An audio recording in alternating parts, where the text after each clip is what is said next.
Just start? I think we should just start. Okay, all right. Welcome, everybody, and thank you for attending our presentation tonight, a crash course on West Windsor history. Our speaker this evening is Paul Ligeti. He was born and raised in West Windsor, and he is a proud graduate of West Windsor Plainsboro School District. Many other fine institutions of learning, but he got his start at Dutch Neck Elementary. Just a little plug for the school. 6 years ago, Paul officially joined the Historical Society, and since then, he has donated thousands of hours of his time in both research and in being a docent and organizing and filling out forms and writing. And the biggest part of his writing has been a book called West Windsor. Oh, it doesn't show up well. Hold on. Oh, it's too glossy. He'll show you a better picture shortly. West Windsor Then and Now, a fabulous book that we have for sale with wonderful pictures, easy to understand steps in history of West Windsor. So sit back and relax to listen to Paul's presentation. You can put forth questions in the chat area and we'll make sure everybody gets answered. So thank you again for coming. Hit it, Paul. Great. Thank you, Regina. That was a really nice intro. So as Regina mentioned, my name is Paul Ligeti, and I'm the Vice President of the Historical Society of West Windsor. It's great to see everyone here. Now, before I start the lecture in terms of the exploration of West Windsor history, I just want to quickly talk about the Historical Society. So the Historical Society of West Windsor is an entirely volunteer-based nonprofit. We manage the West Windsor History Museum, which, if you haven't been there, is located at 50 Southfield Road. It's just a minute down from the road. It's just a minute down the road from Grover Middle School. We have several centuries-old buildings to explore, and I encourage you to visit us. And we have a calendar of events that I'm going to post at the end of this lecture. We benefit the township in a variety of ways, from public education to community events to placemaking, scholarships, and a lot of other things that we do.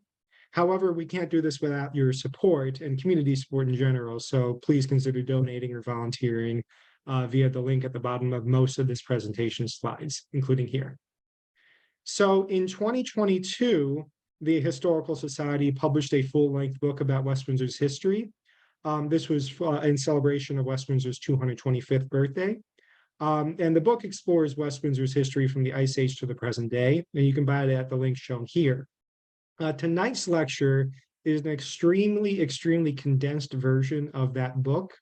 And what I'm going to attempt to do is narrate essentially hundreds of years of history in only about 40 to 45 minutes. So the lecture will naturally be very surface level, and there's still probably going to be a lot of questions at the end. However, this lecture is first of all being recorded so that people can go back and watch it if they weren't able to attend, or if they had questions, or if I was going too fast in certain topics.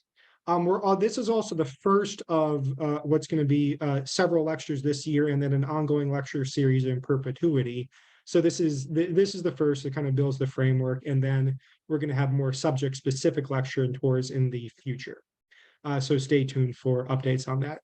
Finally, because of just how many attendees we had sign up tonight, we had about 95 sign up. I don't expect everyone's going to show up, but I do expect that we're going to have more than the 44 that we have right now.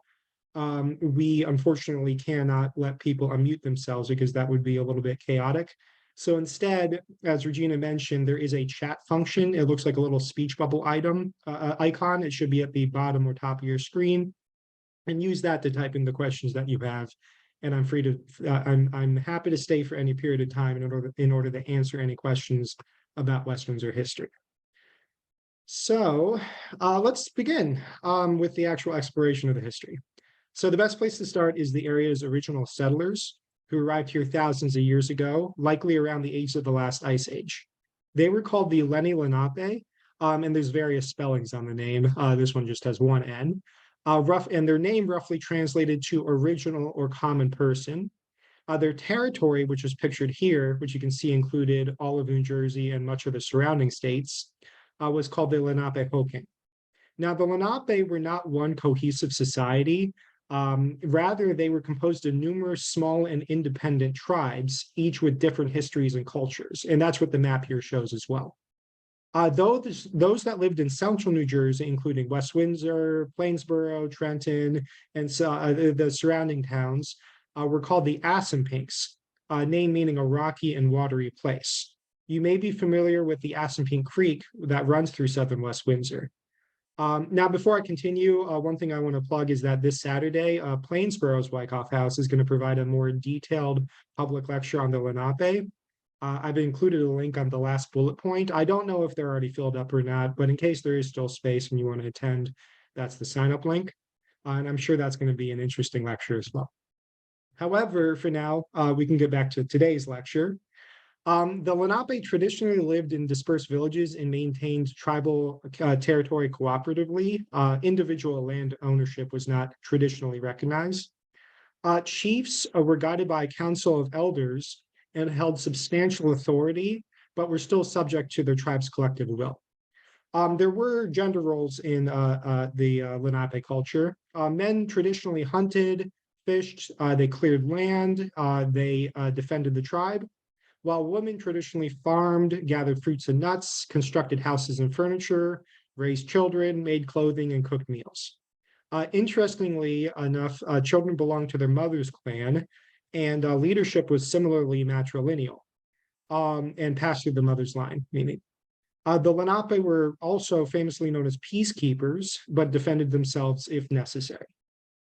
So the Lenape first met colonial explorers in 1524 when I think it was Florentine explorer named Giovanni da Verrazzano, and that last name should be familiar for many people who go into New York.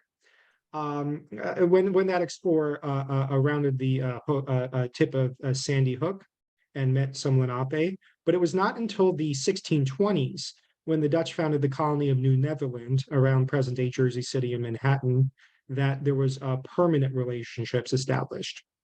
This was followed by the establishment of the short-lived New Sweden colony by Swedish settlers in 1638, but by the 1650s that had been annexed by New Netherland. Interestingly enough, the Lenape were actually more powerful than their Dutch and Swedish counterparts at first. And by that, I mean the first few decades. And this was for a few reasons.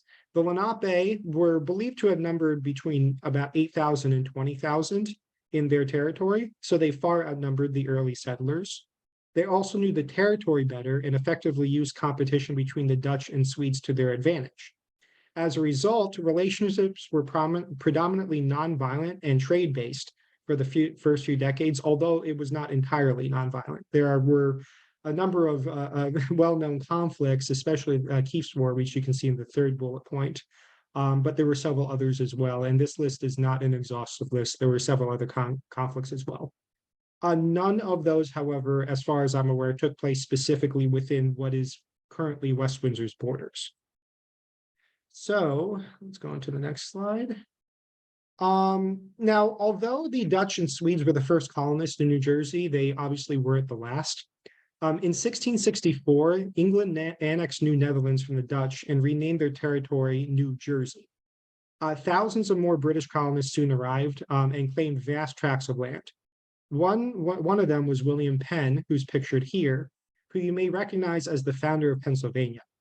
He was also one of West Windsor's first European landowners, and we're going to explore that in a bit. Penn was also famously friendly with the Lenape, even reportedly forging a treaty of friendship with them around 1682 or 1683.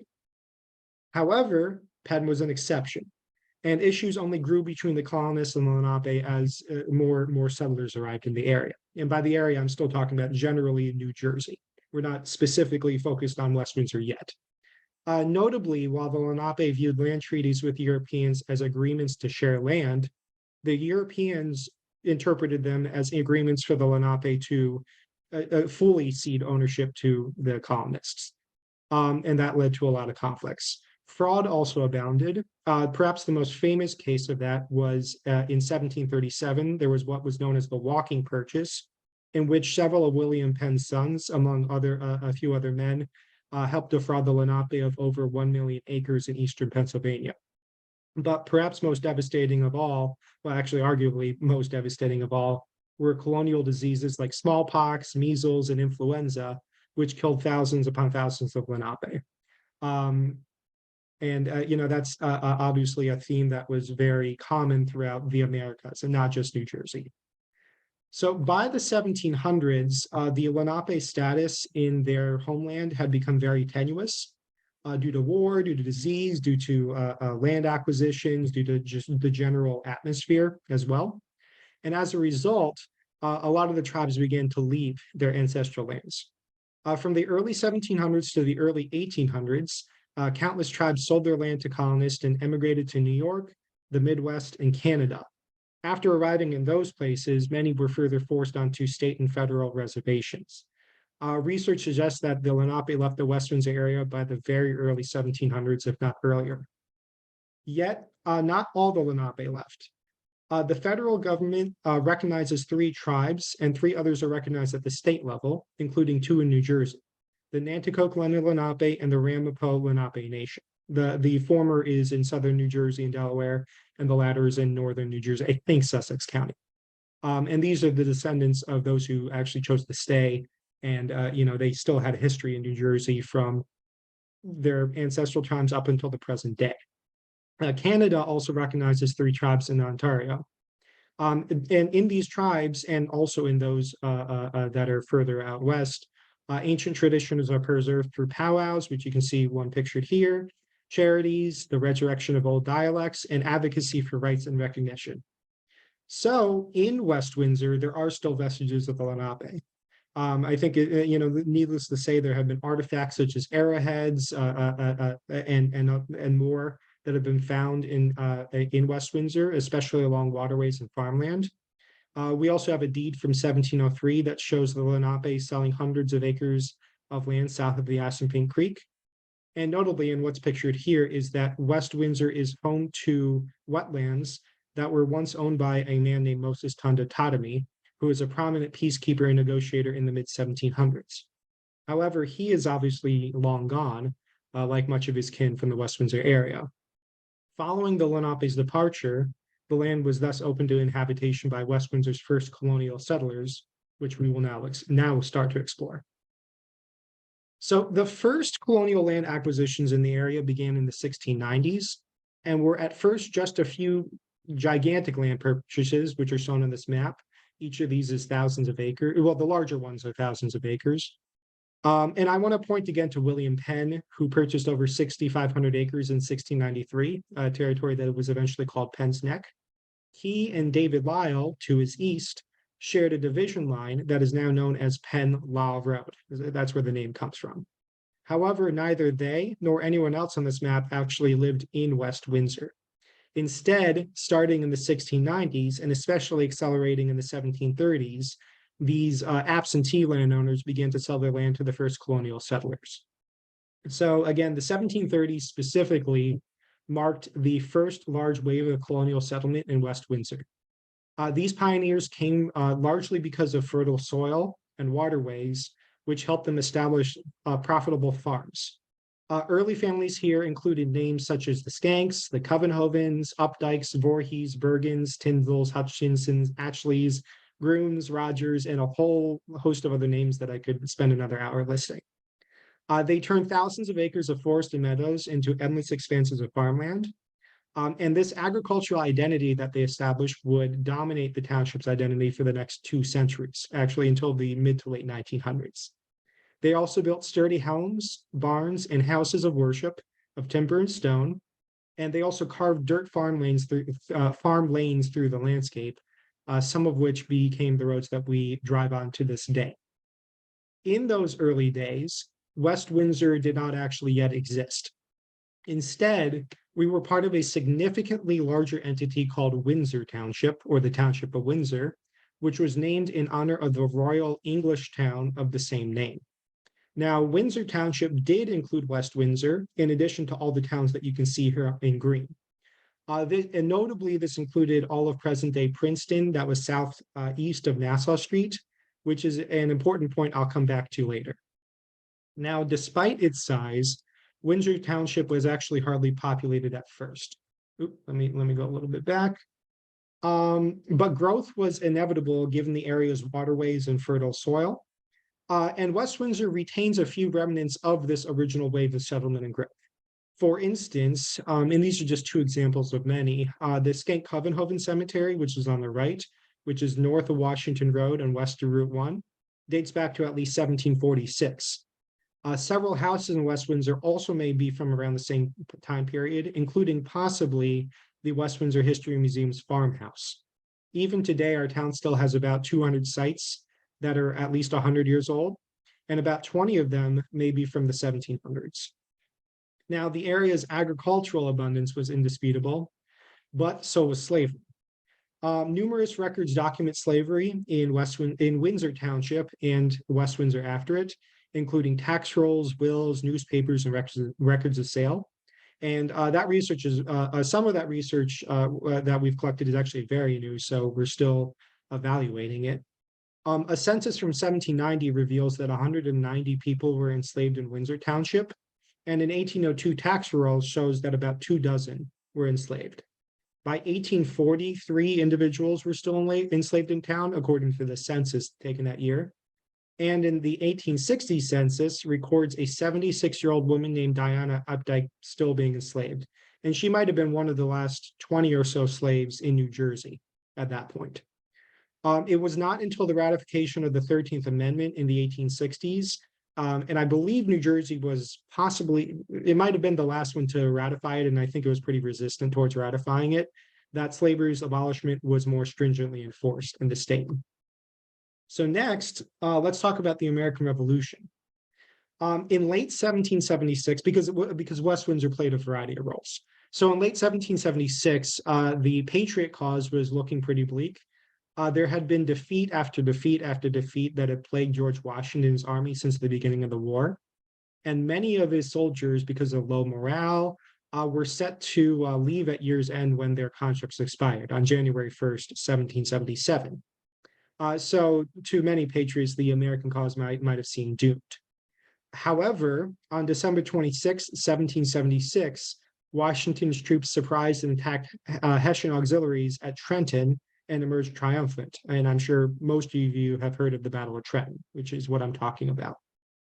This battle was the first of 3 skirmishes in what were called the 10 Crucial Days that convinced enough soldiers to stay on and save the Americans from the brink of defeat and help them recruit more in the spring. The other 2 skirmishes, or I shouldn't say skirmishes, the other 2 battles were the Battle of Princeton and the Second Battle of Trenton, otherwise known as the Battle of Assunpink Creek. So on December 30th of 1776, so 4 days after the Battle of Trenton, but a few days before the Second Battle of Trenton, a small contingent of American scouts ambushed British troops at a farm just northeast of the intersection of Clarksville and Quaker Bridge roads.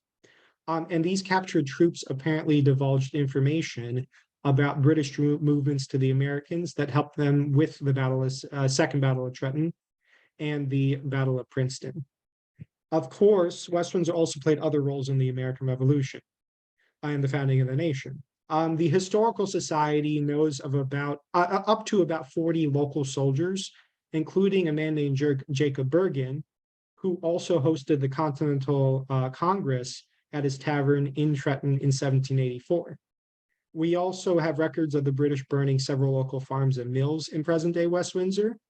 And Richard Stockton, who was one of the signers of the Declaration of Independence from New Jersey, is known to have owned about 300 acres in what is now Mercer County Park. And that's this map shown here. So following the war, Windsor Township, we're not at West Windsor yet, resumed its quiet existence. However, by the 1790s, a movement had grown to split the township, and that's probably in part due to road maintenance disputes, but again, research is still ongoing. So on February 9th, 1797, Windsor Township, by an act of state legislature, formally split into East Windsor and West Windsor. Now, West Windsor retained all of Princeton southeast of Nassau Street for the next few decades, including the Princeton Battlefield, Nassau Hall, and other sites. It was not until the mid-1800s that our mutual border, meaning the border between West Windsor and Princeton, moved to its current location, which is the Delaware and Raritan Canal. And that's one thing I want to stress is that no part of Route 1, as far as I know, runs through Princeton. Even those businesses in the Princeton area zip code that are on Route 1, they're in West Windsor, and our border is actually the Delaware and Raritan Canal. So that same act that formed West Windsor on February 9th, 1797, also mandated that the first township municipal meeting be held at an inn owned by Jacob G. Bergen, the Revolutionary War soldier that I mentioned a few minutes ago. This meeting took place on April 8th, 1797. It had only one agenda item, which was to elect our town's very first government. Jacob Bergen's Inn, which still stands as a private residence, it is in the historic West Windsor community at Dutch Neck. And that's a picture of the house there and the picture of the first meeting minutes. Now, it's worth revisiting how important agriculture was in Old West Windsor. The agricultural dominance got set up in the mid-1700s and lasted until the late 1900s. So farming began with the indigenous Lenni Lenape, who grew various native crops such as maize, which is corn, beans, and squash. European colonists brought new plants, tools, livestock, and cultivation methods. They also turned thousands of acres of woodland and meadows into endless expanses of farmland, which stretched as far as the eye could see. And some of the town's longer residing residents, even today, some of them remember that type of landscape. And again, that landscape persisted for generations and only gave way to suburbia a few decades ago. And with the suburbanization, not only came the loss of farmland, but also came to some extent, a loss of some of West Windsor's historic villages, which is what we're going to explore next. So one thing that's notable about West Windsor as opposed to surrounding towns is that West Windsor never really coalesced around one dedicated downtown area. It's not like Princeton has Nassau Street or Hightstown has a clear downtown. Instead, throughout the centuries, several different historic communities developed within West Windsor's borders or on it, each with a distinct identity separated by vast expanses of farmland. So whereas today, many of us identify our home as the township of West Windsor overall, in the old days, these villages and not the overall town were what generations of residents called home. So someone living close to the intersection of South Mill Road and Village Road East and Village Road West might have more strongly identified with Dutch Neck than they do with West Windsor. So what we're going to do is do a very quick survey of them briefly in alphabetical order. And each of these deserves a lecture unto itself, and they are going to get that. One of the ones that I'm planning to do later on this year is Penn's Neck. We'll start off with that one. So first in alphabetical order is Clarksville, which doesn't exist anymore. It's a long gone farming community that grew as a stagecoach stop in the early 1800s around the intersection of Route 1 and Quaker Ridge Road. So back in the 1800s, Clarksville featured a blacksmith, wheelwright, store, schoolhouse, and 2 inns. In the 1900s, there were also a motor lodge, speakeasy, and a building called the Clarksville Diner. In the 1950s, an agricultural research and development facility was set up by a chemical and a biopharmaceutical conglomerate called American Cyanamid on much of the old farmland, and this effectively marked the end of the community. The campus stopped operating about 2 decades ago and is now slated to become a massive warehouse complex.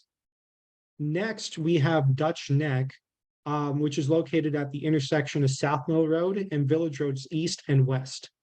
This community was indeed primarily settled by the Dutch in the mid-1700s, shortly after which a Presbyterian congregation formed, which still meets at the Dutch Neck Presbyterian Church. Old Dutch Neck also featured a schoolhouse, blacksmith, courthouse, chapel, general store, post office, and many more businesses and landmarks. Notably, in 1917, the Dutch Neck School was built, and 4 years later, the West Windsor Volunteer Fire Company formed here. A few dozen historic buildings still cement Dutch Neck as one of West Windsor's best preserved historic communities. So next, we turn to Edinburgh, which is another community centered right on Crossroads. In this case, it's centered around Edinburgh Road, Old Tretton Road, and Windsor Road. There may have been a Lenape settlement here long ago, and in fact, the community was originally known as as Assunpink, which you might remember is the name of the local Lenape tribe here. Edinburgh grew as a stagecoach stop in the mid 1700s and featured, again, it's going to be a common theme here, a schoolhouse, post office, blacksmith, foundry, distillery, cider mill, hotels, general stores, and a lot more. Several of its old buildings remain at the crossroads, which you can see here, and more are scattered around the surrounding landscape. So now we move on to Grover's Mill, which grew in the mid 1700s around mills powered by the flow of the Bear Brook and by the damming of Grover's Mill Pond. So our town's only remaining mill is located here, although it's now apartments. The area's name evolved depending on who owned the mill. Originally, it was a Wright's Mill, and then it turned into Bergen's Mill, and then a Bear Mill, Schwenger's Mill, and eventually it adopted the name Grover's Mill after it was purchased by a man named Joseph H. Grover in 1868. So Grover's Mill is also famous. I'm sure many of you will recognize this for being the supposed site of an alien invasion during Orson Welles' War of the Worlds radio broadcast in 1938. And we're going to cover that briefly in a little bit. Next on our tour is Penn's Neck, which is yet another 1700s era stagecoach community. It was named after its original landowner, William Penn. Again, we're revisiting him, whose son sold it to the Skank and Covenhoven families in 1737. The hamlet began clustering around Washington Road and Route 1, starting in the very early 1800s, around which time community members also built two of its most significant fixtures, which still exist, the Red Lion Inn and the Princeton Baptist Church. Old Penn's Neck also featured a blacksmith, wheelwright, general stores, inns, community club, technological research campuses, and much more. The community grew significantly in the 20th century, with especially starting in the 1920s, but then even more so in the mid to late 1900s, when suburban development grew along Washington Road, and then also in the mid 1900s when commercial development grew along Route 1. So now we take a trip a little bit to the west and south to two communities at the intersection of the along the Delaware and Raritan Canal. One of them is named Port Mercer, and that was located at the intersection of Quaker Bridge Road and the canal, where Quaker Bridge Road bridges over the canal. And the other one was called Princeton Basin, where Alexander Road crosses the canal. These villages grew as shipping and industrial hubs and thrived off of commercial traffic that was brought to them by the canal and the Camden and Amboy Railroad, both of which opened in the 1830s.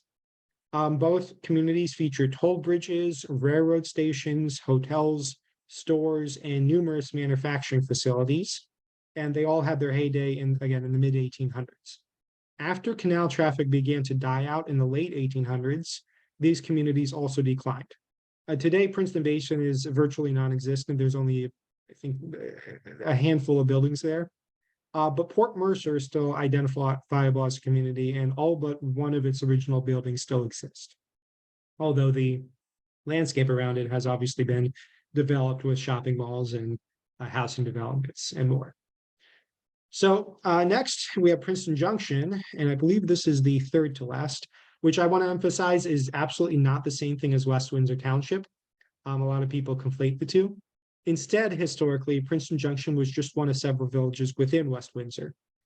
Princeton Junction grew in the 1860s around the train station at the junction or intersection of the Northeast Corridor and the Dinky Line into Princeton. 1800s era Princeton Junction's businesses capitalized on the railroad, including a general store, a post office, warehouses, a hotel, a feed mill, and more. Princeton Junction was also the site of West Windsor's first suburban development called Berrien City, which developed south of the train station starting in the 1910s. Sorry, 1 second. The general Princeton Junction area has since expanded significantly over the decades, and it's only in recent decades that it has become, again, conflated with the broader township of West Windsor, mainly because the United States Postal Service wanted to name the 08550 zip code Princeton Junction. Next, we move on to our penultimate village called Scudder's Mills, or more appropriately, I guess, a hamlet. This hamlet straddled both Plainsboro and West Windsor on either side of the Millstone River, so it was actually in both townships, and mainly west of Route 1. It grew up around a a number of mid-1700s mills owned by the Scudder family, hence the name. The community featured a blacksmith, a wheelwright, paint shop, distillery, shoemaker, and more. It was also called aqueduct starting in the 1830s after an aqueduct that carried the Delaware and Red Canal over the Millstone River. In the early 1900s, Carnegie Lake in Princeton was constructed by damming the Stony Brook. And as a result, yes, it created a lake, but it also flooded much of the area and effectively killed the mill industry here. So Scudder's Mills as a community also died as a result of being bisected when the Millstone River flooded. And again, we're talking very early 1900s. However, several of Scudder's Mills' old houses remain on either side of the Millstone River, both in Plainsboro and West Windsor, although they are separated by a much wider Millstone River. Finally, our last stop on the tour of villages or hamlets is Van Hyseville. And to be frank, actually, I would call this more of a crossroads rather than a full-blown hamlet because of how small it is. So Van Hyseville developed in the early to mid 1800s with a hotel, post office, and store and farmland. It was only a handful of buildings, and references to it largely disappeared by the 1900s. In the mid 1900s, a man named Howard Cox, who was the publisher of the Raggedy Ann and Andy book series, lived and worked out of his farm here. And that farm actually became the western half of Community Park. Over the decades, Van Hyseville was heavily suburbanized and is now little known. However, several of its original buildings still stand. So, as I had mentioned earlier, throughout the late 20th century, the farmland that once dominated West Windsor and the farmland that separated each of West Windsor's historic villages began to be filled in by suburban communities. And new residents, as a result, there weren't distinct areas in West Windsor anymore. Rather, new residents began to see the overall town of West Windsor as the primary sense of place, rather than the communities and hamlets that we just explored. Still, some of these historic hamlets are identifiable to this day, such as Dutch Neck or Penn's Neck or Edinburgh or Grover's Mill. And each of them, again, is going to get a lecture either this year or in the coming years. So now we can start to explore, with all that out of the way, we can start to explore some mid-1800s era developments, including transportation. So we've moved on to the mid-1800s. First, I will explore canal and rail. In 1834, the Delaware and Raritan Canal opened as a waterway to facilitate commercial traffic throughout much of central New Jersey, including West Windsor. 5 years later, so in 1839, the Camden and Amboy Railroad ran tracks along the eastern bank of the canal. For the next 24 years, roughly, both the canal and the railroad profited together as commercial arteries. However, in 1863, the railroad was relocated eastward and became what we know as Amtrak's Northeast Corridor. This relocation effectively killed the canal because the canal barges could not compete with the trains. And the canal fully closed in 1932 and has long since been redeveloped into a state park and recreational area. You might see people jogging there, biking there, paddling canoes there, and more. Now, we also can't explore West Windsor's history without talking about its educational system. And I'm just waiting for it to load. There we go. So prior to the 1820s, education in West Windsor was privately funded, and teachers operated and taught out of small wooden schoolhouses that were scattered across the township. There were several at any point in time. However, in 1828, West Windsor officially formed a public school system, and this was the West Windsor school system. We're not at West Windsor Plainsboro yet. And that school system was split into several districts throughout town. The old schoolhouses in this time handled grades 1 through 8, and learning was rudimentary.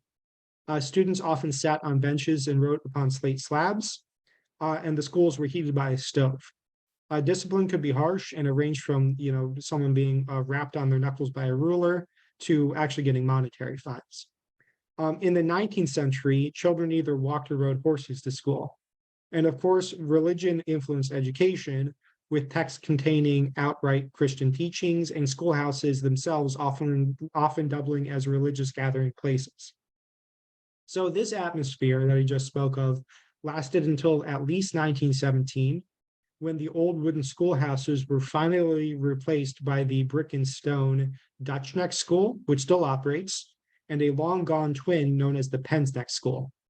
However, it was not until 1969 that the old West Windsor School District was replaced by the joint West Windsor Plainsboro Regional School District that we have today. But we're going to talk more about that later and not at this slide. So now we come and we've gone all the way up to the start of the 20th century, the early 1900s. Around this time, several utility companies began to lay telephone and gas lines around town. Many old dirt farm lanes were finally paved for the first time, and overpasses were constructed over the railroad tracks at Alexander Road, Washington Road, Clarksville Road, and Quakerbridge Road. West Windsor's government slowly grew as well. And in 1912, a dedicated town hall was constructed in Dutch Neck to replace the houses and taverns that had hosted township meetings since 1797. Municipal positions as well expanded, with positions such as legal counselor, treasurer, building inspectors, and zoning board appearing in this time. And zoning board is an especially relevant one when we talk about West Windsor today. So the first half of the 1900s also marked the rise of local community groups. The West Windsor and Princeton Junction volunteer fire companies formed in the 1920s, and pictured here is the West Windsor one. And one thing I want to encourage is that anyone who can volunteer for them, please do so. They need volunteers. They do a great service for our township. Not only do they save lives and property, they also do a whole host more. And if you can't volunteer, consider donating to them. There was also the Penn's Neck Community Club, which formed in the 1920s, a local YMCA in Dutch Neck, village baseball leagues, and more. And perhaps during one of the social gatherings in 1938, residents discussed one of our town's most enduring legacies, which was a quote-unquote Martian invasion of West Windsor. So on the evening of October 30th, 1938, a young and rising radio star named Orson Welles thrust our town into the national spotlight. And some people might recognize Orson Welles as the director of Citizen Kane and one of the most famous celebrities and actors and directors of the 20th century. So at 8 p.m. on October 30th, 1938, when Orson Welles was still only 23 years old and not quite famous as he got to be later on, radio listeners tuned into a weather report and music, only for this broadcast to be interrupted by several fake news bulletins reporting aliens landing in Grover's Mill and launching an invasion of Earth. According to tradition, national hysteria ensued, with countless people fleeing their homes, taking their own lives, and forming alien hunting militias. Although much of this panic was exaggerated, there was still some level of panic, and the broadcast remains one of West Windsor Township's claims to the fame. However, while that broadcast was fake, what was very real to West Windsor, and just like the rest of the world, was the impact of World War I and World War II. So several dozen locals served in the First War, at least, and over 227 in the Second, 7 of whom are known to have died in action. The war's local impact was also felt in rationing, scrap drives, civil defense squads, and the establishment of 2 research corporations in Penn's Neck to produce wartime technology and medicine, namely the Radio Corporation of America, which later became the David Sarnoff Research Center and is now SRI International off Washington Road, and the Hayden Chemical Company, which produced penicillin during World War II, but has long since disappeared. So the end of World War II was notable in West Windsor and the nation, and it marked a new dynamic for West Windsor. So following the war, nationwide, tens of millions of people moved from the cities to the countryside and generally transformed vast expanses of farmland and farming communities in general into suburbs with thousands of single-family homes and manicured grass lawns. And West Windsor was no exception. So our town's first post-war residential developments came in the late 1950s, and by the mid-1970s, about a dozen developments had been built, such as Princeton Colonial Park, Princeton Ivy Estates, Jefferson Park, Sherbrooke Estates, Piedmont Drive, and more. Between 1950 and 1980, West Windsor grew from about 2,500 to 8,500 residents. So one of the developments that I want to point out is one called Glen Acres. It has a very unique history. So located off of Alexander Road, west of Canal Point Boulevard, this community was established as a deliberately racially integrated community in the 1950s to counteract housing discrimination in Princeton. Some of its original homeowners still live there. What is it, 55, 60 years later, and they take pride in it as, or even 65, and they take pride in it as one of our town's historical success stories. And we had a very good panel with them, some of the original residents 2 years ago, and they give very good insight. And that is actually on our, I believe it's on our YouTube page and our website. So if anyone's interested in that, I'm happy to send it along. So during this time, meaning the mid 1900s, Route 1 also began to develop increasingly as a commercial district, with apartments, strip malls, and more replacing old farmland, which is a trend that was especially accelerate in the late 20th century. So let's finally wrap up our discussion of education in West Windsor. Before the 1970s, West Windsor and the surrounding towns sent their older students to Princeton High School.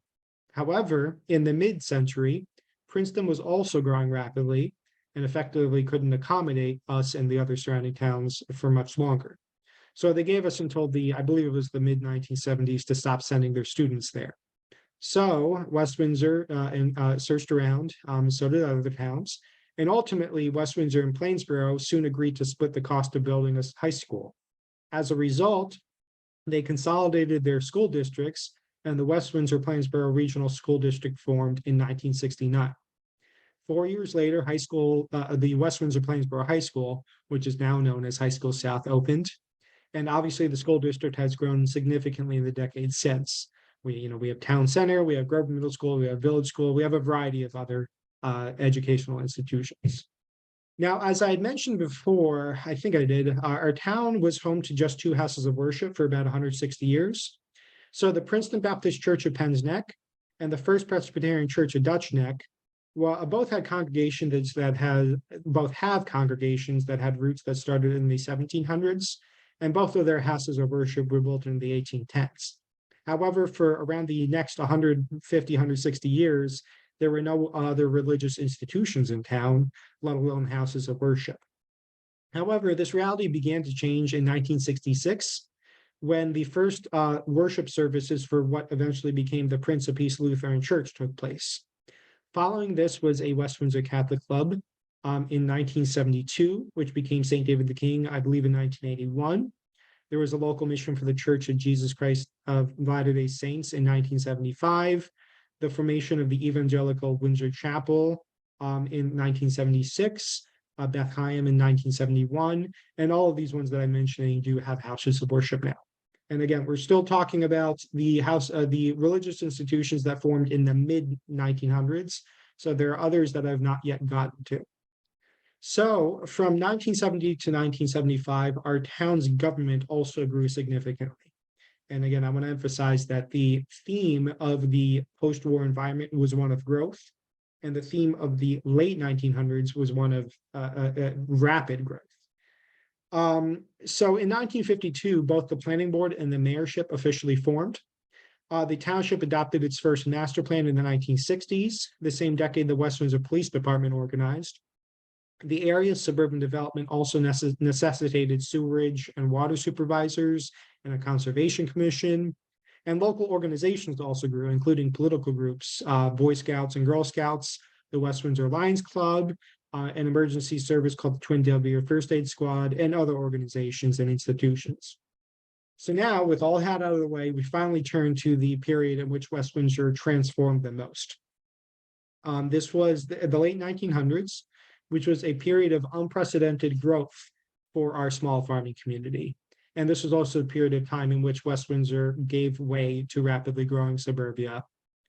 Between 1975 and 2000, dozens upon dozens of residential and commercial developments with thousands of houses popped up around town like stalks of corn rising out of the farm fields that they were replacing. Between the years 1970 and 2000, West Windsor's population skyrocketed from about 6,000 residents to 22,000. Today, only about 1/5 of West Windsor is farmed as a result of, largely as a result of this growth, but not entirely. This was also the time in which West Windsor began to diversify along other lines. So until the 1970s, about 95% of West Windsor residents were still white and Christian, with a small percentage of African American residents as well. However, by the year 2000, Asian American residents made up about 1/4 of the population. This trend especially accelerated after the year 2000, and Asian Americans, especially of Indian and Chinese descent, are now, I believe, the slim majority of the town's residents. Obviously, that has significantly changed the town's cultural offerings, to some extent social life, general representation in community groups and government, and a lot more. Especially changed has been the West Windsor Plainsboro school system, where I believe the master plan says that the Asian American students now make up around 3/4 of the student body. Several other religious institutions were also established during the late 20th and early 21st century and added to West Windsor's diversity and increasing identities. Actually, sorry, let me go to the next slide. And you can see essentially almost all of West Windsor's religious institutions pictured here. Notably, in the late 20th and early 21st centuries, there formed various Chinese and Korean churches, the Muslim Center of Greater Princeton on Old Trenton Road, and more. Today, West Windsor is home to several dozen community institutions representing a range of backgrounds. What I think is interesting is that no Hindu or Sikh temple actually exists in West Windsor that I know of, although they exist in surrounding towns. So from the 1970s onward, recreation in West Windsor also began to expand as parks were built to complement Van Ness Park, itself built as West Windsor's first formal park in 1962. Mercer County Park, which is partly pictured here, was built in the 1970s and beyond, is the most prominent example of West Windsor's park system at around 2,500 acres. However, it's just one of many recreational areas. West Windsor's government also transformed dramatically in the late 1900s and late 20th century and early 21st century. It symbolically and literally shed its roots when in the 1970s, the old town hall in Dutch Neck was demolished and replaced by the current municipal center.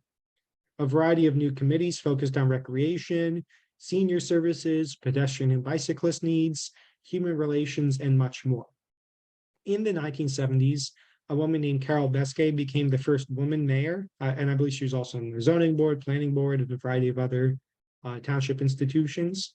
And in 1993, a man named Samuel Dyson became the town's first African-American police officer. Other parts of the government also diversified in recent decades. Also appearing during this time were organizations like the ones that should be appearing on the screen right now, such as the West Windsor Arts Council, the Friends of West Windsor Open Space, the Historical Society, the Friends of West Windsor Library, the Community Farmers Market, and several other ones that I just couldn't fit onto the screen. By 1997, when West Windsor hosted a year's worth of celebrations for the town's 200th birthday, much of the historical identity that it was commemorating had dramatically transformed. This statement is even truer now. So, and we're approaching the end of the lecture. Where is West Windsor today? Well, the trends of the late 20th century have only continued. West Windsor has long become a hot real estate market for families. And today we probably have, I believe must have over 30,000 residents with more on the way. And again, this is 30,000, whereas in 1980 we had, I believe it was 8,500. Numerous developments are in the works around town and often are the subject of heated debate, such as the Bridgepoint 8 warehouses in Clarksville Road, or I believe it's called the W Square development, the Avalon's development on Washington Road, or there's ones going on Old Trenton Road. And the town is still in a constant state of growth, for better or for worse. But that does not mean that its history is gone. Now, as an amateur historian, I spend much of my time exploring the past, but there's one thing I can guarantee for the future, which is that West Windsor's history will inevitably continue. Everyone in this lecture and everyone not in this lecture and every other West Windsor resident are collectively writing our community story, whether our families have lived here for 2 days or 200 years. Our local heritage has benefits beyond just interesting stories. Because it's something that we all share, it is fundamentally unifying. It also makes it that much more rich to live in a town and look in any direction and know why things are the way that they are. So protecting this heritage is something that relies on proactivity from every single one of us.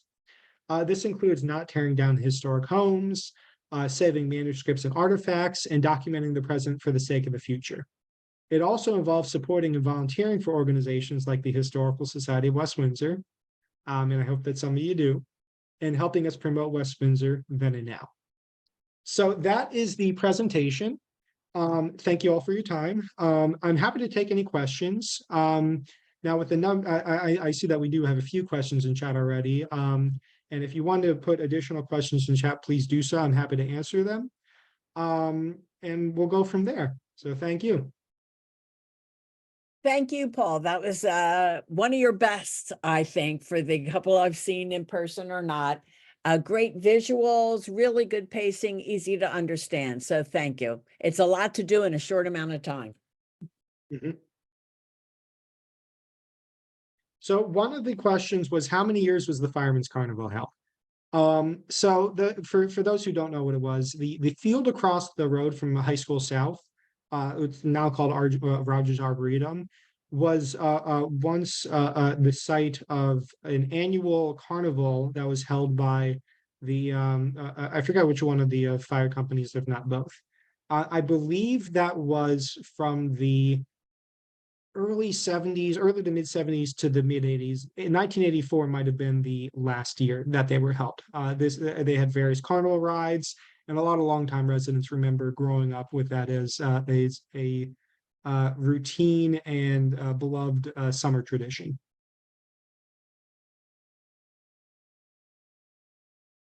Okay.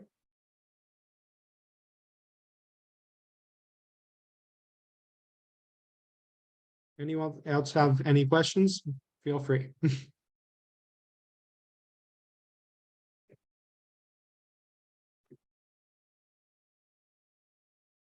And yeah, that is one point that I should mention. I might have gotten the date wrong. The lecture on the Lenape in Plainsboro at the Wyckoff House is February 11th at 1 p.m. And I'm just reading off Anna's comment in the chat, and they're moving the event to the Plainsboro Recreational Department building in the same complex as the Wyckoff House Museum. This presentation will be on the website, and it's going to be on YouTube. One question was, how significant was Thomas Grover in West Windsor's history? There's no way to quantify it, but for those who don't know who Thomas Grover was, he was a farm boy who I believe was born in West Windsor in 1946. He lived on a farm that still exists, which is right across the road from Thomas Grover Middle School. He's the only West Windsor resident that I know of who died in the Vietnam War. He died in 1969 in southern Vietnam. And the Thomas Grover Middle School, which was built on the property next door to his family farm, was named after him. I appreciate all the nice comments too. The address, one of the questions was, what's the address to the Historical Society's YouTube page? I'm actually going to send, I don't know it off the top of my head. I think it's just youtube.com/skankfarmstead, but I'm going to send that in an email follow-up to all the attendees of this lecture. Someone asked, how old is the West Windsor Historical Society? So we formed in 1980. Technically, it got its roots in 1982 as what was called the Historical Advisory Committee. That was created by Mayor Doug Forrester, I believe Kay Reed and Mary Skank, for the purpose of surveying sites in town that were pre-World War I. But then in 1983 is when the Historical Society formally organized as a nonprofit. Regina, do you know if I missed any questions that I skipped over any of the earlier questions?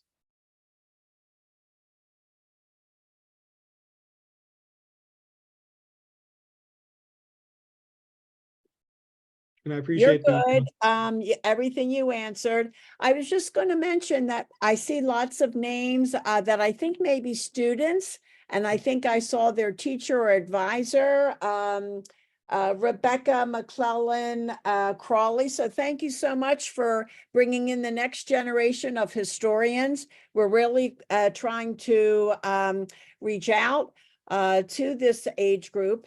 And with both National History Day, some participants, and then also with the Wyckoff House, they will be helping us bring in some younger people as well. So that's Yes. very encouraging to see that.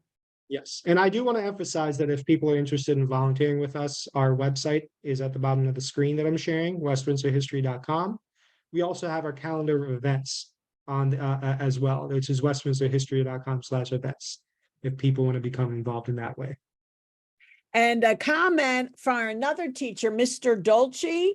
So both of the teachers who came, thank you, from Grover. In fact, we'd like to see if we can have Grover students maybe walk to the farmstead sometime and work with us. Since field trips aren't so big, it would be great if the kids could walk. So we're right next door. There was one question that just came up. Let me see. How old is, hold on. What is the address for the Historical Society? So we're at 50 Southfield Road, but the problem with GPS is it often redirects people. So basically, if you're at Grover Middle School, we're a minute down the road from there. We're also across the road from the Cranberry Golf Course.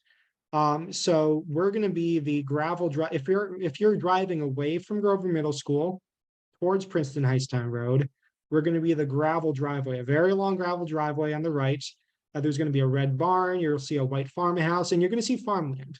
We're the only farm that's relatively near to the. Actually, that's not true because we have the Grover farm. We're the only farm. We're the first farm on Southfield Road past Grover Middle School. Right. Catherine asked, what can you tell us about the old house in Mercer Park? That's very. Let me bring up a picture of that actually, so I can. Oops. Sorry. It's better to have a visual of that. Other sites, extent, John Rod, whoops. Paxton Avenue. But that is it's a good question, but it's a long one. Let's see. Just trying to bring up a good image of it. So what she might be talking about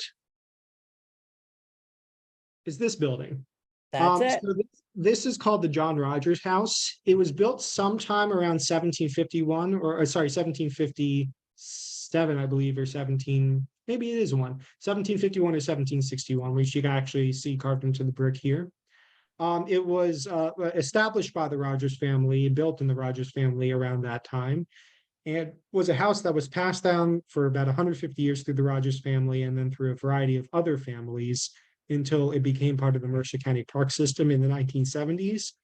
Unfortunately, it became dilapidated during that time and over the decades.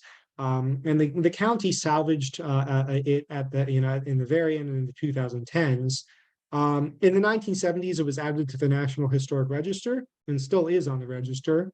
And that's off of Paxton Avenue. It's near the Mercer County Boathouse. If you search John Rogers House in Google Maps, you'll find it. It's next to the Mercer County Marine. Sorry, not the boathouse, but the marina south of Mercer Lake. And that house now has a variety of different informational displays and kiosks around it that talk about its history as well. We do have a page on our website of that as well. I'm just going to open up Notepad just for the sake of the recording. And if people are interested in visiting it, it's going to be westwindsorhistory.com/John Rogers House. So that's what it looks like. It's this URL. Shritha asked, what was the reason for the West Windsor Historical Society? So this goes back to the main theme of like in terms of the reason it exists, I assume. This goes back to the main theme of West Windsor's history following World War II, and especially in the late 1900s. Is one of its main themes of its history is that it transformed from a farming community of only a few thousand people into what we have today, which is suburbia with about 30,000. As a result of this, as a result of all the suburbanization and all of this development, including housing, including commercial, a lot of the farmland disappeared. But in addition to the farmland, a lot of the old buildings disappeared as well. Some of these from the 1700s, some of these from the 1800s. So the Historical Society originally formed as a way to document and hopefully preserve these buildings. Unfortunately, it's an uphill battle against development, as it always is. But in more recent years, recent meaning the early 2000s, we formally opened a museum, and much of our operations focus around managing that museum for the public. We manage archives now. We publish a regular column in the West Windsor Plainsboro newspaper. It's usually in the back of the newspaper. We have a Facebook account. We have social media accounts. And all this is also listed on our website too. So in case I miss anything, you can find it there. Regina Honore is in charge of our education committee, which focuses on scholarships for students at the high school level. I know we have Jackie Knox, who showed up to this Zoom session, and she's also on the education committee, and she's in charge of National History Day collaboration. We do a whole variety of things focused around West Windsor history and just general community pride and growth in West Windsor today. Another question, Anthony asks, how old is the bell in front of the Skank farmhouse? I actually don't personally know. I know that Regina, is it a recreation or is it an original? I think it's a recreation. Okay. I don't know if Trevor knows that one, the owl down there. I don't think has the ability. He's not a co-host. I don't think he can unmute. Oh, okay. Okay. But if it is a recreation, then it's only about 25 years old. There is a stone plaque right below the bell, at the base of the bell, which says in honor of Max Seitz, who donated the property to the township in the 1990s. Underneath that plaque, there is a time capsule that was installed in 1997 for West Windsor's 200th birthday. But I suspect that you're right, Regina, that the bell is just a recreation, is only about 25 years old. Traditionally, those bells would have been used on farms and, either calling people for dinner or a variety of other things. But that specific bell might be relatively new. I think the bells were to call other farmers if there was a fire or an emergency to go across big distances. This is interesting. Someone asked, is there a driving tour of West Windsor? And another person says there's a biking tour, but maybe instead of a driving tour, we could have a bus tour. And you could be up front leading the tour bus.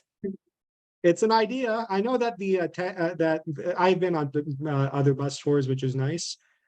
I think actually that's not a bad idea, because there are areas of West Windsor like Dutch Neck where it's more suitable to do walking because all the buildings are so close together.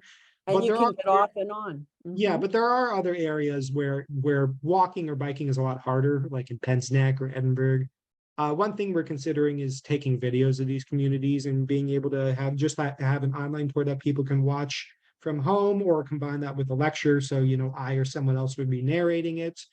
But yeah, we do have a bicycle tour, which you can, again, go to westwindsorhistory.com and you'll find it on our website. That's a self-guided bicycle tour. That's about, it depends. It's between 9 and 18 miles, depending on the route that you choose. We also have a self-guided history tour, an audio tour of Dutch Neck, but we do want to have other tours in the future. And again, we're gonna do a lecture on Penn's Neck this year. Working with the Princeton Baptist Church to schedule that. And we're going to do several other lectures and tours this year as well. Jim asked the question, are most of the graphics, visuals you showed in your presentation this evening in the Historical Society book? I don't know how to, well, I don't know if I yes would say. And no, I've noticed. A lot of them are in the book. I don't know if most are, maybe. I didn't count them, but a lot of them are in the book, yes. Not all. Never thought of this one. Donald asked, did Aaron Burr stay at Lady Fair or the mill owner's house? I hate to say no, but probably not. This is similar to where people say, George Washington slept at that inn. Here. Everyone says it. I've heard that before. It's possible. And but I've heard the same thing about Lafayette staying at Lady Fair. I don't have any proof for it. I'm Mhm. not going to discount it, but I just don't have proof one way or the other for that. Okay, all right. Could be a future investigation. Maybe we'll get one of these young historians. Another question, who owns the historical buildings now? It depends on the building. Is So it the Historical Society or citizens? the well, it depends on the building. If we're looking at the the Skank Farmstead here, and again, this is one building out of several that are on the museum property. That's entirely owned by the township. The Historical Society works with the township to manage the property, and we're the ones who actively host the events on the property. But technically, it's all owned by the township. When it comes to almost every other historic building in town, those are privately owned. So, in terms of getting on the National Historic Register, in terms of preserving these homes, it's really up to the homeowner. And we do as much as we can to educate people and try to get them interested in the history. And we hope that things, like this lecture, like what we do at the museum, like the placemaking projects, like the cast metal signs that we installed last year, and that we hopefully will have more in the coming years. We hope these will convince people and make them realize, yes, this is a historic community. It's not just suburbia. There's a history to this. And so that they can also preserve history on their end. Mhm, mhm. And then, excuse me, another question from Jim. Do we know how Grover's Mill was chosen for War of the Worlds? So as So a teacher, that once upon a time, the curriculum covered it. It was literally discussed at the radio station offices, and someone closed their eyes and put the finger on the map, and it came up Grover's Mill, New Jersey. I, That's bel what we I understood. believe that was Howard Koch or John Koch, or John, no, yeah, Howard Koch or John Houseman. One of them was the one to do that. But yeah, it was a roadside gas station map in New Jersey. Just basically at random. And also it doesn't hurt that Grover's Mill is conveniently located between a variety of different metropolitan centers, Right. Philadelphia, New York, DC, and also that it's a name that sounds like it could be anywhere. Mm-hmm. Mm-hmm. Absolutely. That's it for questions in our chat area, I believe. Oh, hold on. How do you add a Dutch neck home to the historic register? So what I'd recommend, if that person is asking for their own sake, what I would recommend is send us an email. I'm gonna again put up our contact information here. Ultimately, we're just a private nonprofit. We're not the ones to designate homes. That is the state of New Jersey and the nation, depending on which register you're talking about. There's the National Historic Register, and then there's the State Historic Register, and those are managed by the federal government and the state, and they're the ones to designate. But basically, the Historic Register requires that your home be either architecturally representative of a time period and not have changed so much so that it loses that significance, or that it has some kind of historic importance to it, whether local, state level, federal, etc. And a lot of homes that qualify might not have that latter point, but they might very well have that former point where they're have this architectural and vernacular construction that still lasts to this day. So if you're asking that in terms of for your own sake, just send us an email, because that's a longer conversation. Okay, and the last one I see here, oh, there's two actually. Can teenagers volunteer at the Historical Society? Absolutely. Absolutely. And what I added is that we're gearing up to have a training session and or a welcome session for volunteers. And the last one is there a Plainsboro Historical Society? I wish we could unmute Anna B, You know what but you can speak to that. well, Anna, if you're willing, I can unmute you. Let me go to participants, bring it up. She,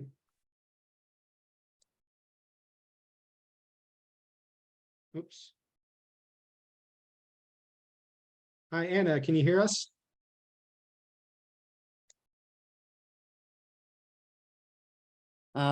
Maybe stepped away. Well, long story short, yes, teenagers can volunteer for, as Regina mentioned, the Historical Society of West Windsor. Again, if you're interested in volunteering, please send us an email at westwindsorhistory@gmail.com. And yes, Plainsboro has its own historical society and historic museum as well, called the Wyckoff House. It's WICOFF House in Plainsboro. If you Google it, you'll find their website and their contact info. Okay, I think that's it. Okay, yes, yes. Okay. So send us an email and we'll get back to you for the teenagers, right? Okay, perfect. Well, again, thank you everyone so much for being here. I appreciate all your questions, all your kind words. This was fun. And again, this is going to be online. I'm going to send an email in the next day or two, giving everyone a link to the recording, as well as several other things that we talked about today. Okay, and thank you, Regina. Absolutely. Thank you, Paul. It's Yeah. easy to be the introducer when you do all the heavy lifting. Thank Okay. you. Thank you all. Sure. Good night. Have a good night.